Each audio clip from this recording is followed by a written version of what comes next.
அடைவதாக. இந்த நாளின் வேத வாசிப்பு சங்கீதம் 2வது சங்கீதம் 12வது வசனத்தில், அவரை அண்டிக் கொள்கிற யாவரும் பாக்கியவான்கள்.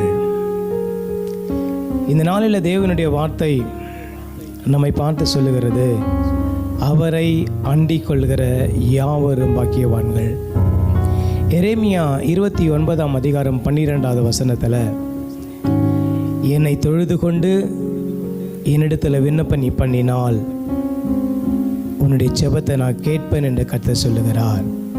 அண்டிக் கொள்வது என்றால் என்ன?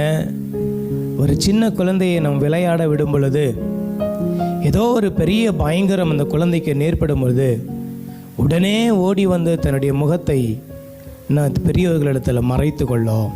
மறுபடியும் அந்த சம்பவத்தை அதை பார்க்கிறதற்கு அதுக்கு என்ன ஒரு பெரிய பயம், அது பார்க்க வேண்டாம் என்று மறைத்து கொள்கிறது போல நாம் தேவனை அண்டிக் கொள்ள வேண்டும், தேவனை சார்ந்து கொள்ள வேண்டும். தேவனை தொழுது கொண்டு அவ்விடத்தில் விண்ணப்பம் பண்ணும் பொழுது உன்னுடைய வாழ்க்கையில் இருக்கிற எல்லா காரியத்துக்கும் ஆண்டவர் ஒரு பதிலை கொடுத்து உன்னை கனப்படுத்தி உன்னை ஆசீர்வதித்து உன்னை கர்த்தர் உயர்த்த அவர் வல்லமை உள்ளவராய் இருக்கிறாய். ஆண்டவரை அண்டிக் கொள்ளுவோம், அவரையே சார்ந்திருப்போம்.